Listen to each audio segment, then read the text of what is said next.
Good morning guys. Tara samahan nyo ako na maglakad-lakad, mag-exercise, walking. Time check, it's I think 6:43 in the morning. So nandito tayo sa dulo ng yung dulo ng Mangrove Eco Park. Yan.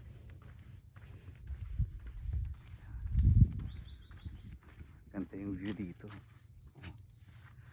Diba? Tahimik. Ako lang yung maingay.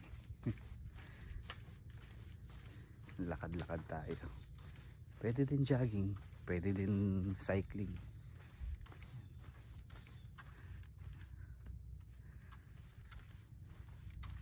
Kanina pa ako nag-observe dito eh. Baka merong crocodile. Kasi alam mo naman mangrove. Pero so far mga fish lang yung nakikita ko. Mababaw lang din siya siguro. Hanggang bewang. Ganyan. Goods dito. Mag-exercise. Maglakad-lakad. Magmuni-muni. Feel the nature. Reconnect with the nature. Yeah. The good thing is meron ding signal dito. So malakas din siya. Hindi ko lang sure kung 4G or 5G but good enough to have a video call. Ayan. Ayan siya. Diba? Samahan niyo ako ma-explore. Ayan. Kung curious kayo, ayan, para makita niyo. Walang tourist dito. Well, at least as I observed, walang tourist. Dalawa lang yung nakita kong nag-jogging or nag-walking dito. Ayan, check nyo to. Diba? Mga IG wording na ano.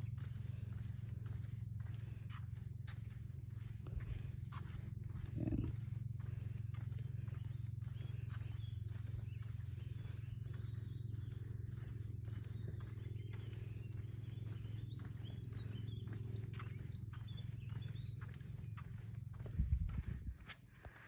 Against the light kanina. Hirap paglakad ng patras. Ito na lang. Tara. Sarap pakinggan ng mga ibon. Wag lang may dadaan na bangka. Uy! Ayan na nga yung sinasabi ko sa ibon. O diba?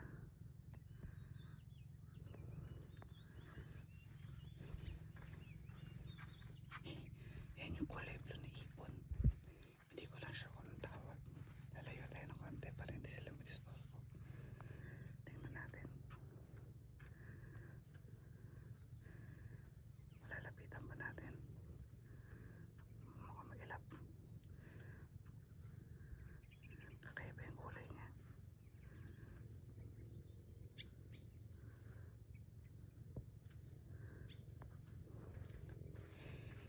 Nailang. Pero cool. Lalo na kung gusto mo makarinig ng huni ng ibon.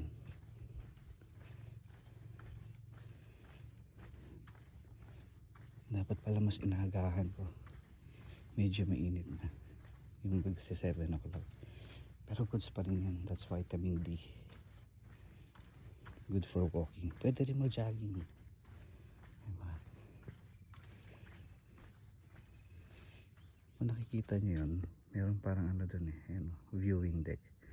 Nakikita mo yung mangrove na ng maramihan. Kaya lang kailangan mo magbangka papunta dun.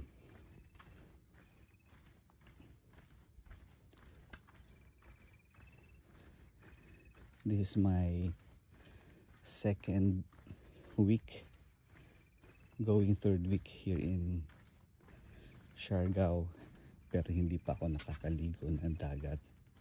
Ano ba yan? Pauwi na lang, hindi pa makakaligo. Ayan.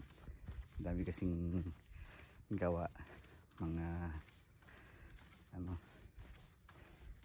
pag-repair ng kubo, paggawa ng kisame,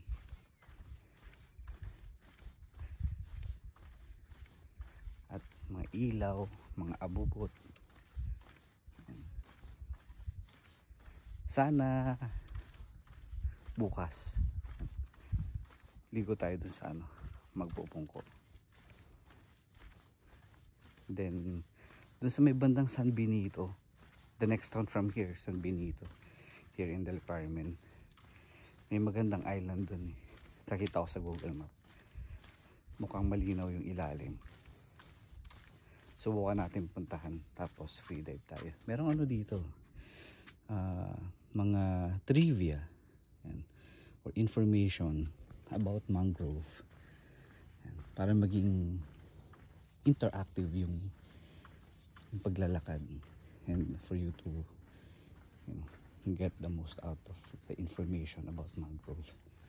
Yan, dito goods din, no? Diba?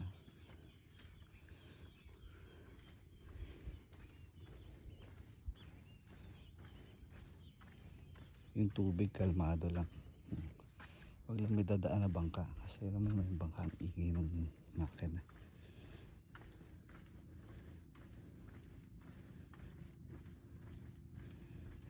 Walking lang, pwede din mag-jogging if you want, pero kung exercise ka, jogging. Pero if you want to reconnect with the nature, walking lang, feel mo. Diba? Yan, pansinin mo yung dito na part, parang glass, dun banda magaspang yung flow. Yan. Diyan yung ano, merong current, pero medyo mababaw lang din yan. Hindi lang ganun kalinaw yung tubig. Well, technically hindi talaga siya malinaw kasi nga mangrove area to. Ang ilalim nito parang putik. Ang ganda nung view ng ano, mangrove. O, diba?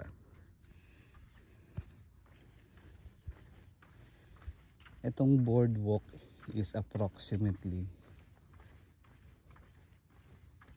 2 kilometers. Mahaba din, mga 1 point something. Definitely more than 1 kilometer siguro, or maybe not 2 kilometers, mga 1 point something lang, because it doesn't feel na sobrang layo talaga eh. Tapos dun, ayun, kitang kita mo yung tower. Ayan o, kaya malakas ang signal dito, malakas ang data. Meron ng fiber connection dito. Ayan. Nagpakabit nga kami ng isang araw, isang linggo, na wala sa plano. Nakita namin may nagkakabit ng allegedly internet. So nung nakita ko, tinanong ko, kuya, internet ba yan? Yes po. Anong internet yan? Fiber or ano? Fiber. Uy, good siya na. Anong provider? PLDT. Sabi ko, pwede bang pakabit? Ano ba mga requirements ko yung ganyan? So parang sabi niya, billing statement at saka government ID. Yun lang. Tapos after ni-installan yung bahay dun sa yung sadya talaga nila, biglang pumunta sa bahay. Sabi niya, ay hindi pala pumunta sa bahay, nung lumabas ulit ako, nagkita ulit kami. Sabi niya, saan ba yung sa inyo? Tinuro ko. Tapos meron ba akong kailangan puntahan, i-fill out? Kaya, wala na sir, basta pakita niyo lang sa akin. Pinakita ko sa kanya. Tapos ayun, kinabitan na niya ng internet. At sakto, huling port na yung last one port na lang yung natitira para sa internet connection. Naswertihan. May plan 1299 50 Mbps. Tapos ang bait, well, I don't know kung mabait or what. Pag check ko nung na-install, kinabukasan, in-install nila that day, pero activation 24 hours. Then the following day, chinek nila, yung speed or yung internet, kasi wala pa nga eh. Sabi ko wala pa po, hindi pa na i-install or hindi pa na-activate. Kulit ng kwento. Kaya pumunta sa bahay. Tapos yung napagana nila pag speed test 200, di ba? Yung 50 Mbps naging 200. Uy, may ano dun.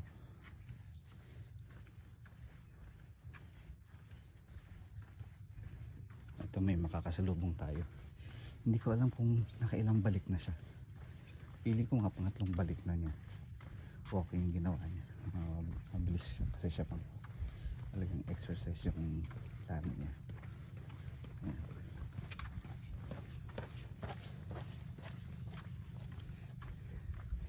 So far nakailang steps sa ba tayo? 4,483 steps. Tapos mamaya paglabas natin dito, papakita ko sa inyo, merong pool, salt water man-made pool na ang tubig niya ay salt water. Kaya sabi ko salt water man-made pool. Kumbaga, I don't know how it was made, pero feeling ko parang bukal pero salt water siya, na kapag nag high tide umaangat din yung tubig. Kasi nga syempre andito lang naman sa tabing dagat, and ang maganda doon may mga isda. So I'm not sure kung hina-harvest nila yon o talagang nandun lang siya para pang display. Merong mga ano, may lapu-lapu, may talakitok, may mga malalaki. So feeling ko hindi hinuhuli yun. Buti walang kumukuha doon pag gabi. Mamaya makikita niyan, diba? 12 minutes na tayo naglalakad galing doon. Imagine pabalik na ako nun yung papunta kanina. Na-enjoy ko lang din naman yung lakad kapag gantong tahimik yung kapaligiran. O yan, diba? Narinig yung mga bangka.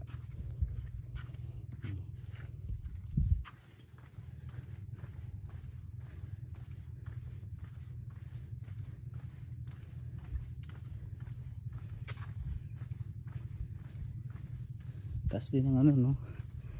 Mataas din yung mangrove.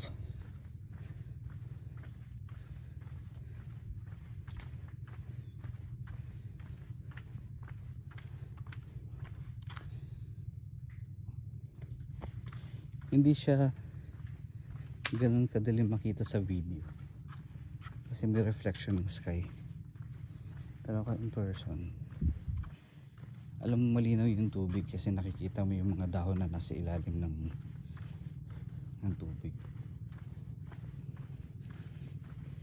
Pero dahil nga putik yung ilalim yan, I think may mga alimango dito eh. Tapos meron ding buaya dahil mangrove nga. Crocodile.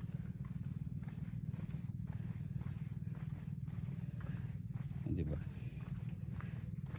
Dami din nag-exercise dito. Nagwo-walking.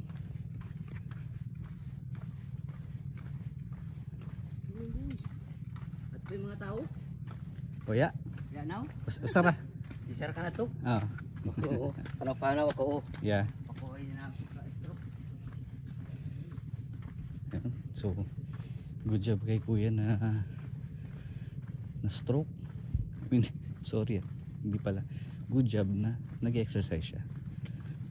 Kumbaga, he's doing his best to recover from stroke.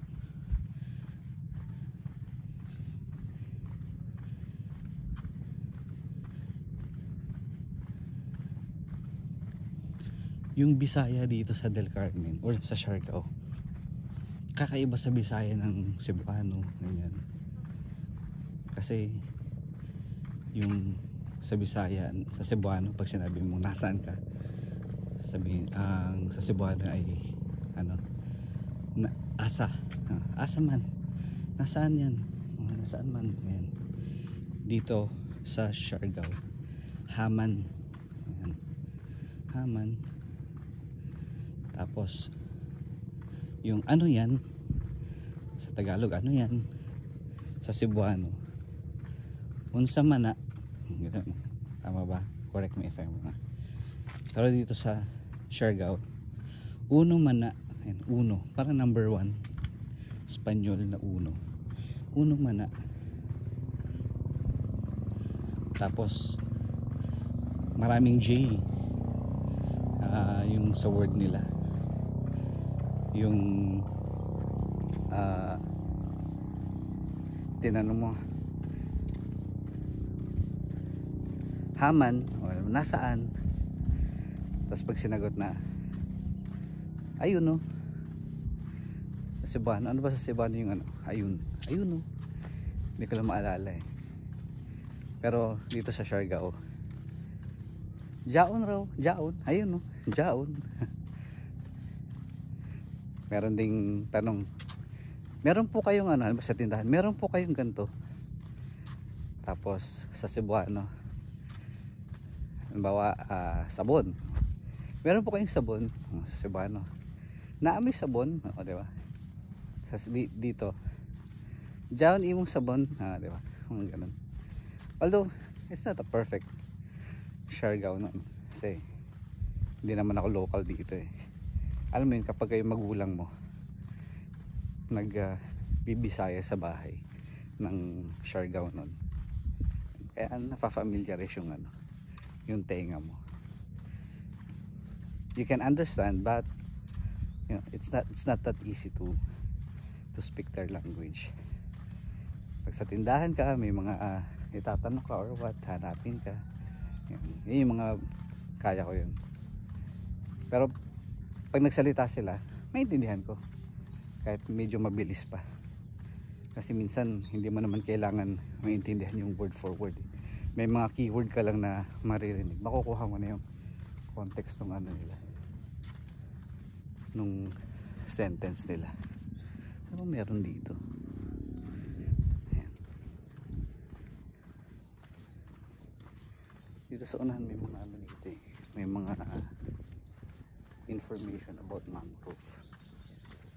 Ang cool nito, yun mo, ayun, diba? Ganda ng reflection. When will my reflection show? Diba? Yung mga Instagrammable.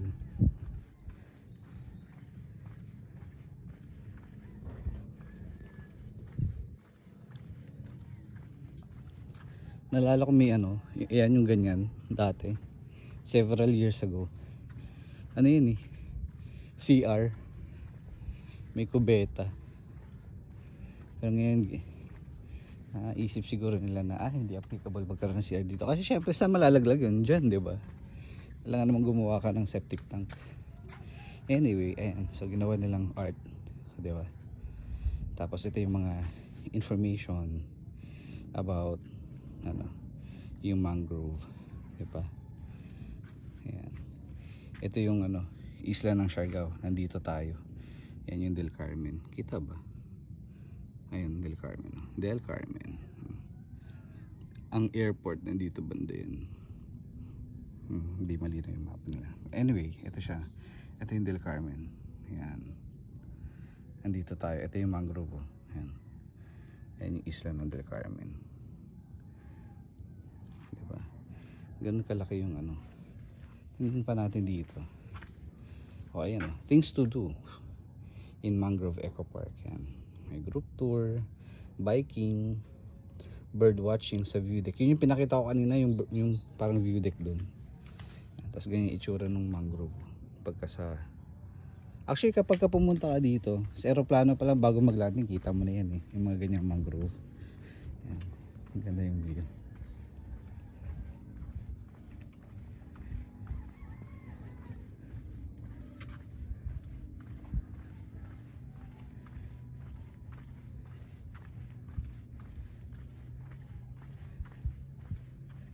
Yung hindi ko lang masyadong gusto. Yung pag nag-exit ka dito, may dadaanan kang pintuan papasok dun sa registration. Yung parang no choice ka. Bago ka makapunta ka dito, dadaan ka muna, ayun oh, yung registration center. Ayan.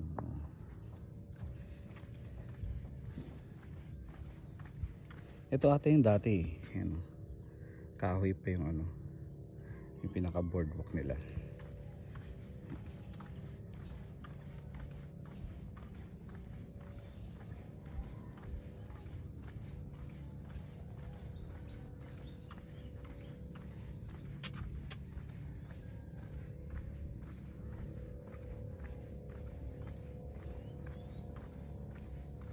Diba?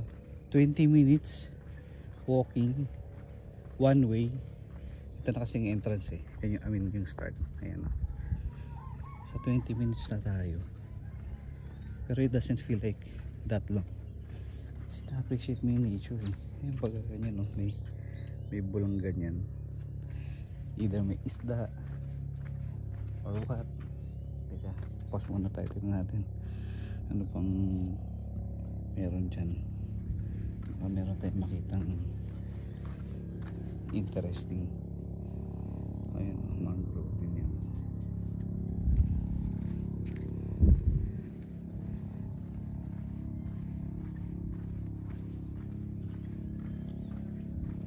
Ito yung isa sa pinaka tourist spot ng Del Carmen.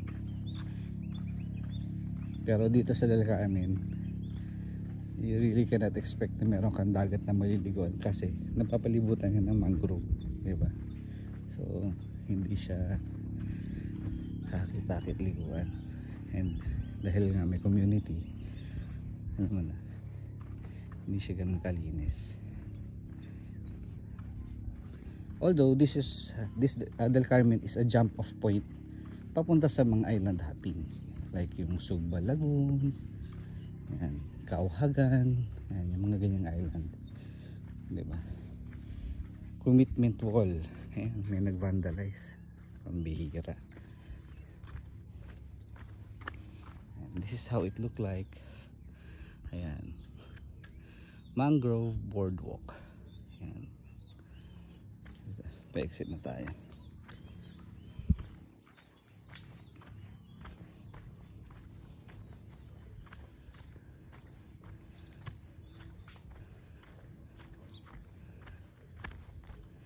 Hindi ko lang sure kung may implementation na nung parang may bayad or ano, I'm not sure kung may bayad. Sorry.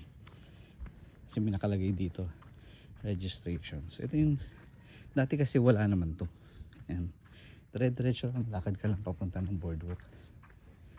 Ayan, pasok tayo. Kanina akala ko sarado. Diba? May AC. Diba? Ayan, nakalagay, please register here. Tourism. This is how it looks like. Ayan, may aircon.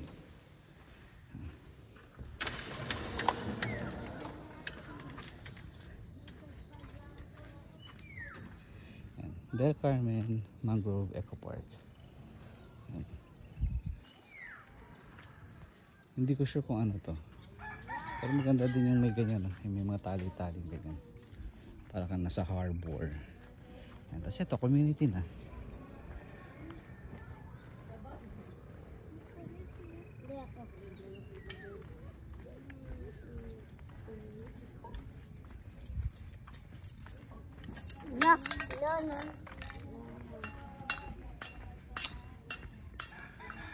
Diyan sa unahan, diyan sa unahan yung sinasabi kong swimming pool. Ayan, community, bahay na sa ibabaw ng dagat. Pero meron din ditong may magandang bahay din dito. Ayan, yung maabang batag na yan, Bermuda grass yung loob niyan.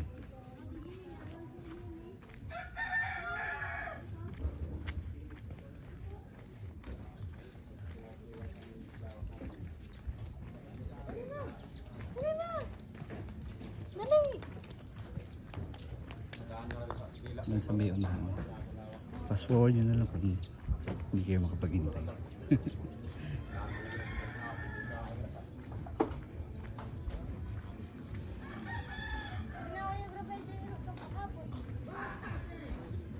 Dati, dito sa Siargao, ang mode of transportation nila, yung motor lang, yung habal-habal, yung hindi pa ganun karami yung motor. Ang dami ng motor. Dati parang iilan lang yung may motor. Kasi hindi ganun karami yung tao na gusto mag-travel, like from one town to another. Kaya yung jeep dito, from what I could recall way back in 1998, dalawa lang yung biyahe sa isang araw. Parehong morning pa. Siguro parang early morning, mga 7 ganyan. Tapos yung second trip mga 10, something like that. Ayun, may naging isda. May flow ng tubig dito. Ayun.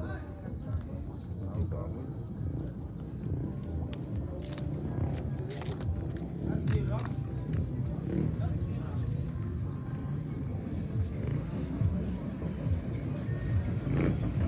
Tsaka dito sa mga Bisaya region, Cebu or yung Brad, yan, yung mga ganang tawag, bro, dito, dong, yung mga endearment. Ito yung public market. Ayan na, yung ingay ng mga linggo kasi ngayon may mga nagpapatugtog ng malakas. So, diba? Mas okay doon kanina sa mangrove, tahimik lang. Ito na. Diba kalsada lang siya. Pero ano dito? Pwede kang maligo dito. Diba?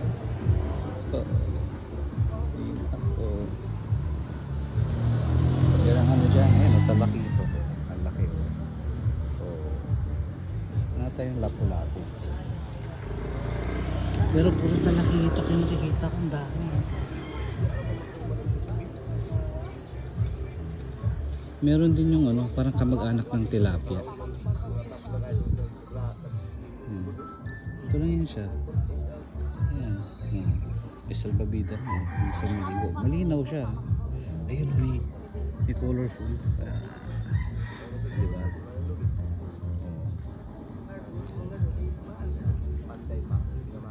Habol lang sila. Buri yan eh. Yan, islang yan. Ang buri yan. Ito yung malaking talaki ito. Winner. Sarap ng ihawin. Ang nagtitinda ng baboy. Ay, magkawagi! Atras! Isa naman ang dalitan niya ako doon.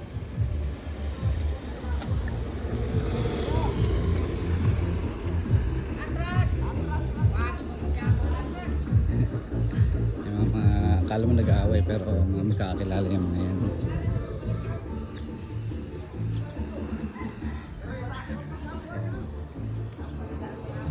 Kaya kapag ka no choice, ligong-ligo ka na yan, pwede dyan. Dito kasi dahil karami ayaw mong magbangka, ayaw mong gumastos sa pagbangka. Pambihirang tugtugan yan ha. Alam mo yung nagpapatugtog siya sa basketball court na merong papiesta, parang ganun, pero nasa loob lang yun ng bahay niya. Ewan ko ba? Dalawa yung basketball court dito. Ayun. Ito basketball court. Covered court. Diyan meron din. Pero ang ginawa nila, nilagyan nila ng ng playground. Ayan.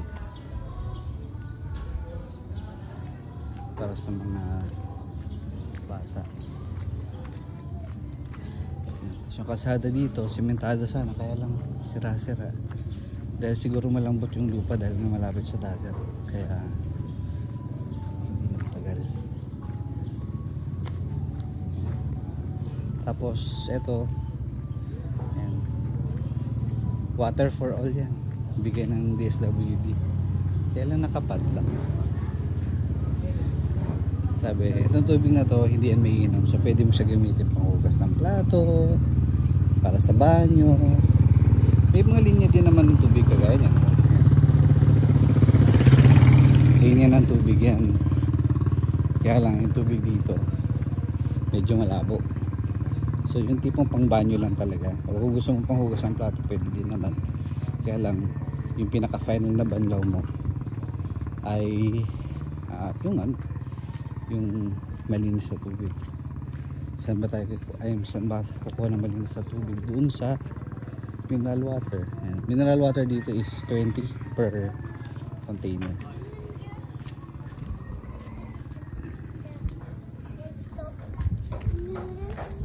Enjoy.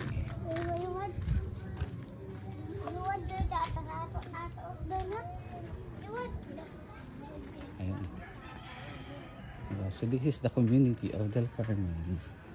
Pero dun sa sa bandang unahan, mas tahimik dun.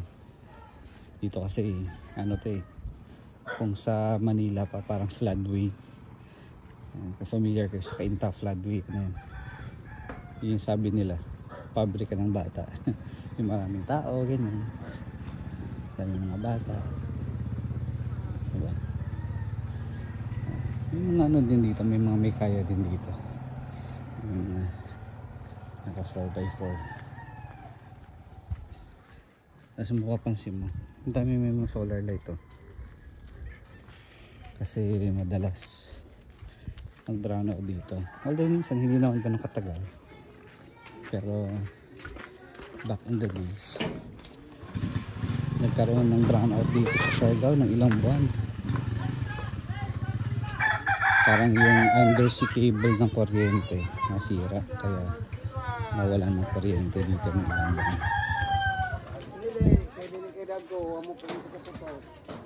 Okay, titinda ng mangga.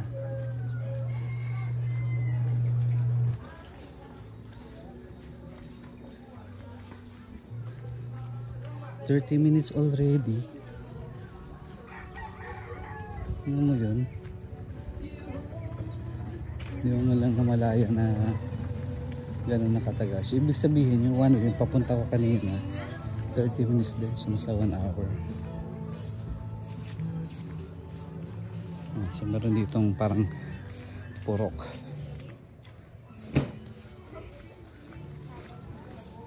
Doon na tayo. Hindi kasi tabing kasada yung bahay natin. Ano yung pinagkakabalahan natin, bakit 2 weeks na hindi pa tayo nakakaligo ng kagat. Yung pag-ayos-ayos ng kubo natin.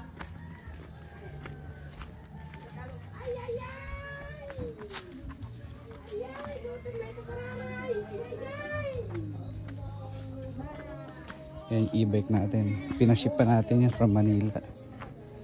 Kasi ito yung e-bike na kayang magbiyahe ng malayo. 30 kilometers, ganyan. Yan, ito yung ating munting kubo ng aking parents. Diba? Nagkabit ng aircon, nagkabit ng ilaw. Eh, mga regular visitor namin yan. May pusa dito at saka may aso din na na adopted.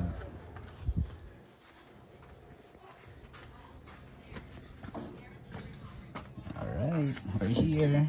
Thanks for watching.